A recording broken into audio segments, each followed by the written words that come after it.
श्री सीतारामचंद्राभ्याम नमः। श्रीमद् वाल्मीकि रामायण अयोध्या कांड 8वां सर्ग।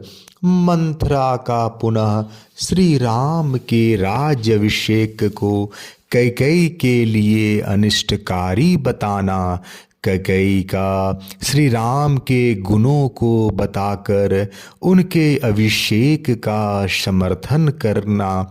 तत्पश्चात कुब्जा का पुनः श्री राम राज्य को भरत के लिए भयजनक बताकर कैकेयी को भड़काना।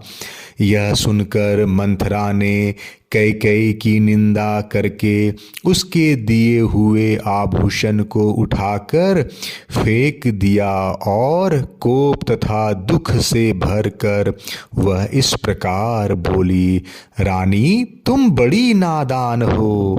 अहो, तुमने यह बेमौर के हर्ष के लिए किस लिए प्रकट किया?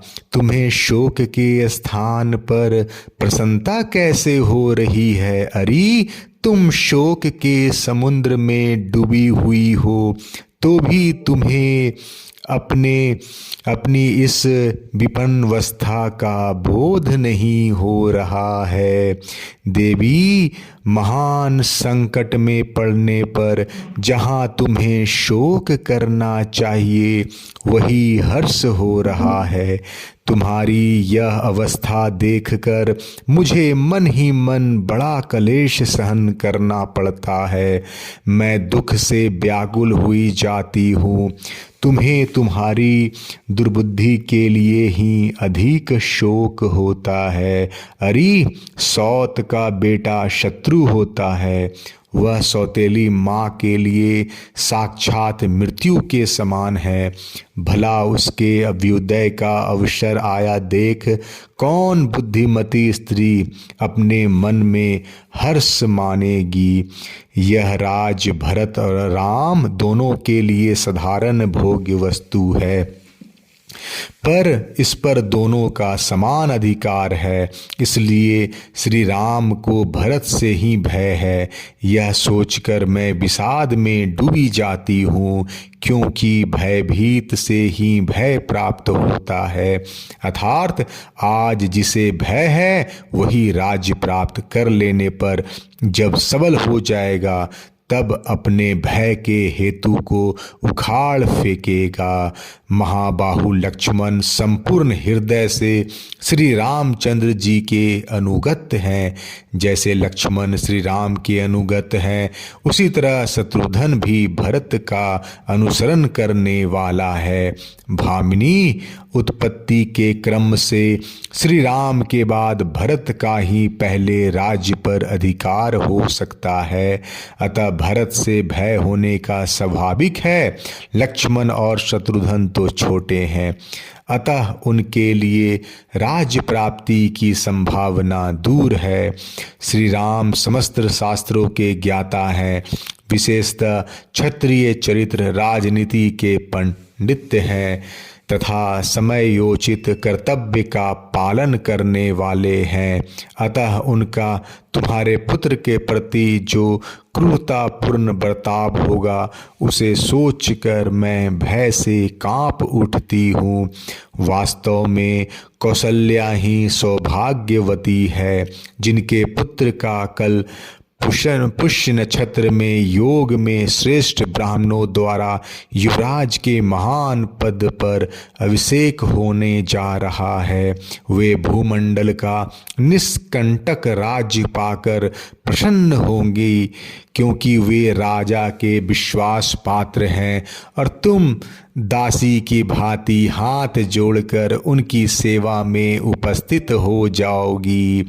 इस प्रकार हम लोगों के साथ तुम भी कौशल्या की दासी बनोगी। तुम्हारे पुत्र भरत को भी श्री रामचंद्र जी की गुलामी करनी पड़ेगी।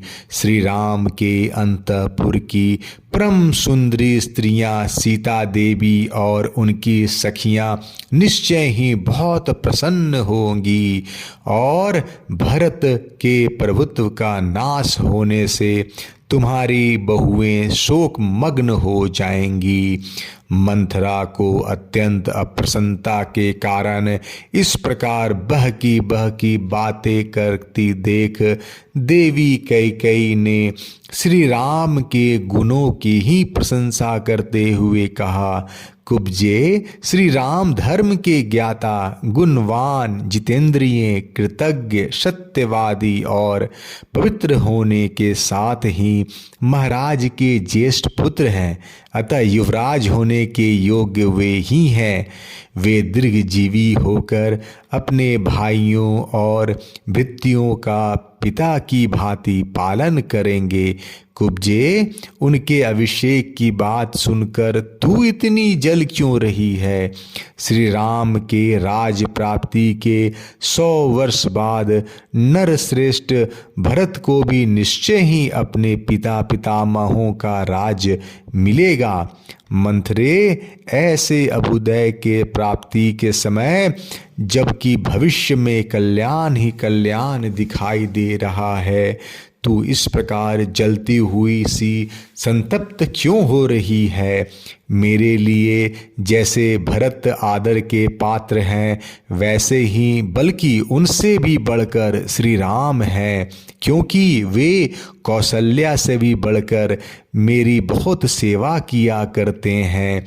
यदि श्री राम को राज मिल रहा है तो उसे भरत को मिला हुआ समझ, क्योंकि श्री रामचंद्र अपने भाइयों को भी अपने ही समान समझते हैं।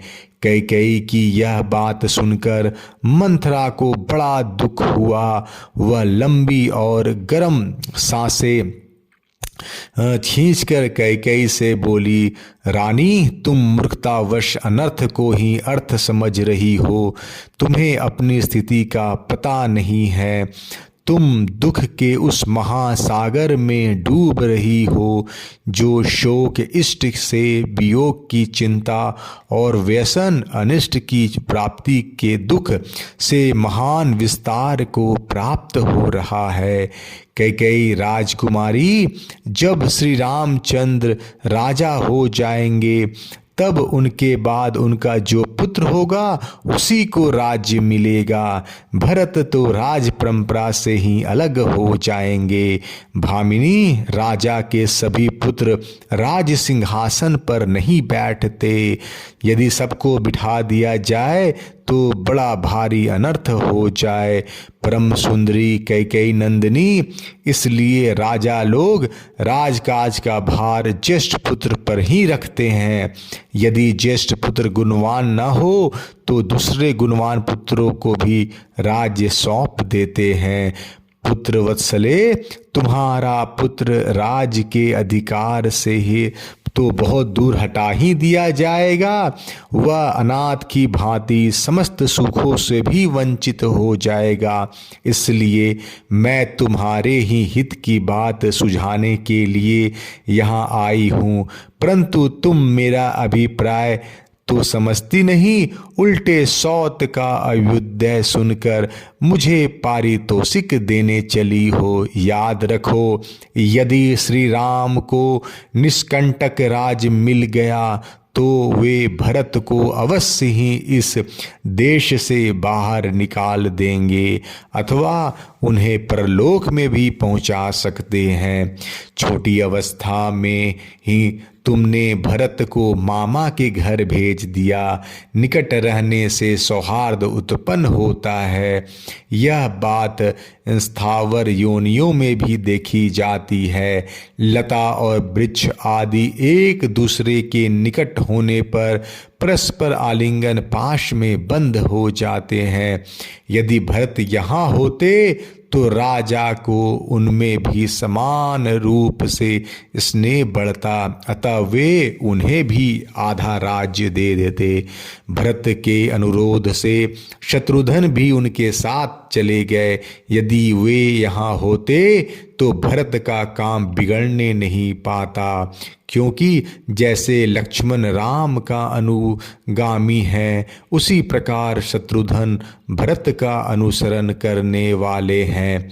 सुना जाता है जंगल की लकड़ी बेचकर जीविका चलाने वाले कुछ लोगों ने किसी वृक्ष को काटने का निश्चय किया, परंतु वह वृक्ष कटीली झाड़ियों से घिरा हुआ था, इसलिए वे उसे काट नहीं सके। इस प्रकार उन कटीली झाड़ियों ने निकट रहने के कारण उस वृक्ष को महान भय से बचा लिया। सुमित्रा कुमार लक्ष्मण श्री राम की रक्षा करते हैं और श्री राम उनकी उन दोनों का उत्तम भातृ प्रेम दोनों अश्विनी कुमारों की भांति तीनों लोक में प्रसिद्ध है। इसलिए श्री राम लक्ष्मण का तो किंचित भी अनिष्ट नहीं करेंगे, परंतु भरत का अनिष्ट किए बिना वे रह नहीं सकते, इसमें संशय नहीं है। अतः श्री रामचंद्र महाराज के महल से ही सीधे वन को चले जाए, मुझे तो यही अच्छा जान पड़ता है और इसी में तुम्हारा परम हित है। यदि भरत धर्मानुसार अपने पिता का राज प्राप्त कर लेंगे तो तुम्हारा और तुम्हारे पक्ष के अन्य सब लोगों का भी कल्याण होगा।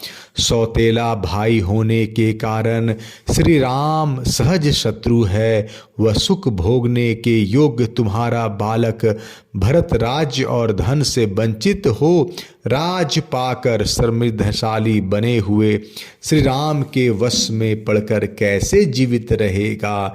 जैसे वन में सिंह हाथनियों के युद्धपति पर आक्रमण करता है और वो भागा फिरता है, उसी प्रकार राजा राम भरत का तिरस्कार करेंगे। अतः उस तिरस्कार से तुम भरत की रक्षा करो। तुमने पहले पति का अत्यंत प्रेम प्राप्त होने के कारण घमंड में आकर जिनका अनादर किया था, वही तुम्हारी सौत श्री राम माता कौशल्या पुत्र की राज्य प्राप्ति से परम सौभाग्यशालिनी हो उठी है। अतः वे तुमसे अपने वैर का बदला क्यों नहीं लेंगी भामिनी। जब श्री राम अनेक समुद्रों और पर्वतों से युक्त समस्त भूमंडल का राज्य प्राप्त कर लेंगे, तब तुम अपने पुत्र भरत के साथ ही दीनहीन होकर अशुभ पराभाव का पात्र बन जाओगी। याद रखो, जब श्री राम इस पृथ्वी पर अधिकार प्राप्त कर लेंगे तब निश्चय ही तुम्हारे पुत्र भरत नष्ट प्राय हो जाएंगे। अतः ऐसा कोई उपाय सोचो जिससे तुम्हारे पुत्र को तो राज्य मिले और शत्रुभूत श्री राम को वनवास हो जाए। अयोध्या कांड 8वां सर्ग समाप्त। जय श्री राम।